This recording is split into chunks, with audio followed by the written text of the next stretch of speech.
आज के बाद उस मनहूस का नाम मेरे सामने मत लेना, और वैसे भी वो तो अब मर चुका है, तो हमें उससे कोई खतरा नहीं है। और तभी बुल्ली का फोन टेबल पे बजने लगता है। लेकिन इतनी रात को आखिरकार बुल्ली को कौन कॉल कर रहा है? तभी शॉन बोलता है कि बुल्ली, तुमको इतनी रात को कौन कॉल कर रहा है? कहीं तुमने हमको बिना बताए गर्लफ्रेंड तो नहीं बना ली है?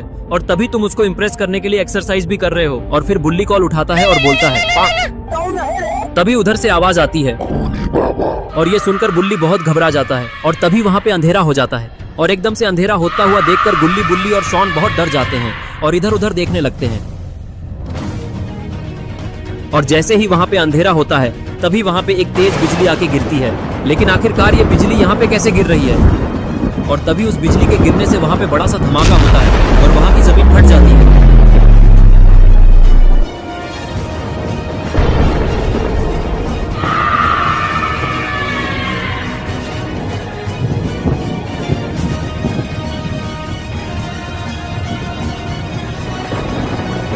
अरे ये क्या? ये तो खूनी बाबा है। लेकिन खूनी बाबा को तो घोस्ट राइडर ने जला दिया था, फिर ये जिंदा कैसे है? और फिर खूनी बाबा गुल्ली, बुल्ली और शॉन को देखकर हंसने लगता है। और गुल्ली, बुल्ली और शॉन खूनी बाबा को जिंदा देखकर बहुत ज्यादा घबरा जाते हैं। तभी खूनी बाबा बोलता है, तुम लोग कहीं मुझे भूल तो नहीं गए थे? तो बताओ तुम लोगों को कैसा लग रहा है मुझे वापस जिंदा देखकर? तभी बुल्ली बोलता है कि तुम यहाँ कैसे आ गए? तुमको तो घोस्ट राइडर ने हमारे सामने मारा था, तो तुम जिंदा कैसे हो सकते हो? कहीं मैं कोई सपना तो नहीं देख रहा?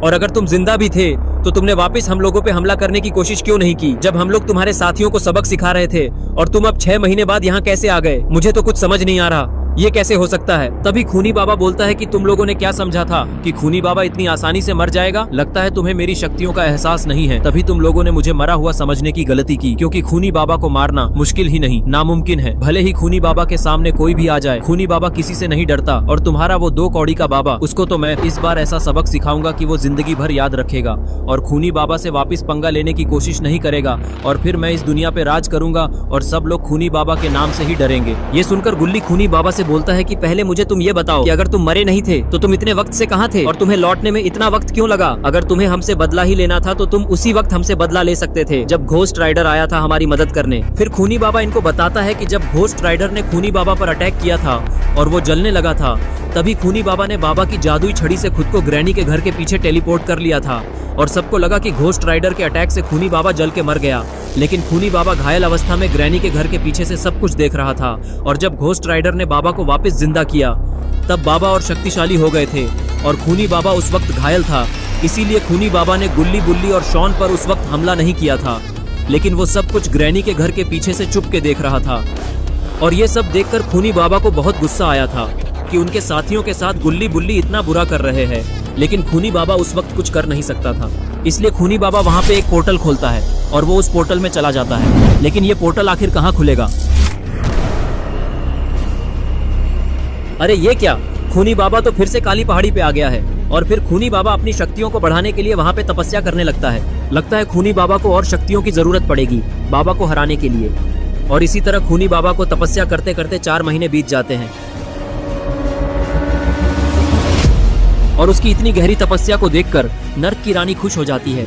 और फिर खूनी बाबा के सामने एक पोर्टल खुलता है और नर्क की रानी खूनी बाबा के सामने आती है। और इसी वजह से खूनी बाबा का ध्यान टूट जाता है और फिर खूनी बाबा उसको देखने लगता है। और फिर खूनी बाबा उससे पूछता है कि आखिर तुम कौन हो और तुम यहाँ क्यों आई हो?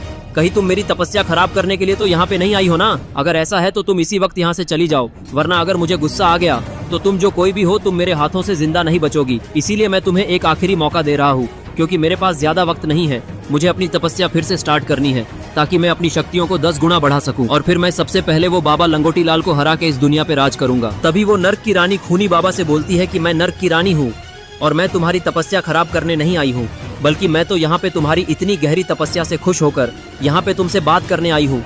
और पहली बात, तुम्हें अपनी शक्तियों पे इतना घमंड क्यों है? ये बिल्कुल अच्छी बात नहीं है, क्योंकि तुम्हें अभी मेरी शक्तियों का अंदाजा नहीं है। मैं चाहूँ तो तुम्हें चुटकियों में मिट्टी में मिला सकती हूँ, क्योंकि मुझे काली शक्तियों का पूरा ज्ञान है। और अगर तुम चाहते हो कि मैं तुम्हें काली शक्तियों का राजा बनाऊं, तो पहले तुम्हें मुझसे अच्छे से बात करनी होगी, तभी मैं तुम्हें कुछ बताऊंगी। तभी खूनी बाबा बोलता है कि अच्छा, मुझे माफ कर दो, मुझे पता नहीं था कि तुम कौन हो। मुझे तो लगा कि तुम बस मेरी तपस्या खराब करने आई हो, इसलिए मैं थोड़ा गुस्सा हो गया था, इसलिए मुझे माफ कर दो।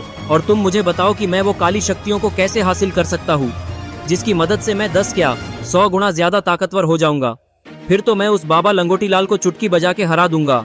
और फिर मेरा इस दुनिया पे राज करना और भी आसान हो जाएगा। ये सुनकर वो नर्क की रानी खूनी बाबा से बोलती है कि काली शक्तियों को पाना इतना आसान नहीं है, क्योंकि उसको पाने के लिए तुम्हें धरती से नर्क का रास्ता खोलना होगा ताकि तुम नर्क में आ सको, और तुम्हें वो काली शक्तियाँ नर्क में ही मिलेगी। लेकिन एक बार तुम नर्क में चले गए तो तुम जिंदा वापस नहीं आ सकते, क्योंकि नर्क में एक से एक बड़े राक्षस रहते हैं जिनका सामना करना आसान नहीं है, और अगर उन्होंने तुम्हें हरा दिया तो तुम्हें वो अपना नाश्ता बनाकर खा जाएंगे, और अगर तुम उनसे बच भी गए तो तुम्हें आखिरी में सबसे बड़ी मुसीबत का सामना करना पड़ेगा, जिसके बारे में मैं तुम्हें अभी नहीं बता सकती। वो तुम्हें नर्क में आके ही पता चलेगा, और तुम बिना वो काली शक्तियों के नर्क के बाहर भी नहीं निकल सकते। फिर इतना बोलने के बाद वो नर्क की रानी वहाँ से वापस चली जाती है और वो पोर्टल भी बंद हो जाता है। उसके बाद खूनी बाबा जमीन पे आता है और सोचने लगता है उसे अब क्या करना चाहिए। उसे वो काली शक्तियाँ लेने के लिए नर्क में जाना चाहिए या फिर नहीं, क्योंकि अगर वो एक बार वहाँ चला गया तो वहाँ से वापस जिंदा आना बहुत मुश्किल है। लेकिन खूनी बाबा फिर भी नर्क में जाने का फैसला करता है, और फिर खूनी बाबा उस जादुई छड़ी की मदद से जमीन में बिजली गिराने लगता है, जिसकी वजह से उस जमीन में एक बड़ा से धमाका होता है और खूनी बाबा भी दूर जाके गिरता है। लेकिन इस धमाके की वजह से जमीन फट जाती है और नर्क में जाने का दरवाजा खुल जाता है। थोड़ी ही देर में खूनी बाबा उठ के खड़ा हो जाता है, लेकिन वो थोड़ा घायल है, और फिर खूनी बाबा बिना देरी किए उस जमीन के अंदर कूद जाता है, और फिर खूनी बाबा नर्क में पहुंच जाता है। लेकिन नर्क में कोई जादू काम नहीं करता, इसलिए खूनी बाबा की छड़ी गायब हो जाती है, और फिर खूनी बाबा उठ के खड़ा होता है और वो चारों तरफ देखने लगता है। लेकिन नर्क में दूर दूर तक बस लावा दिखाई देता है, और ये सब देखकर खूनी बाबा थोड़ा घबरा जाता है। और फिर खूनी बाबा उन काली शक्तियों को ढूंढने के लिए नर्क में किसी भी तरफ जाने लगता है। ना जाने किस मोड़ पे थी वो रात, लेकिन खूनी बाबा जैसे ही थोड़ा आगे पहुंचता है, उसके सामने बहुत सारे राक्षस आ जाते हैं, सोचा था अंधेरों में मिलेंगे सवाल, जिनमें और ये सारे राक्षस बड़े ही खतरनाक और लावा से बने रहते हैं, और सबके अंदर गरम गरम लावा दिखाई देता है।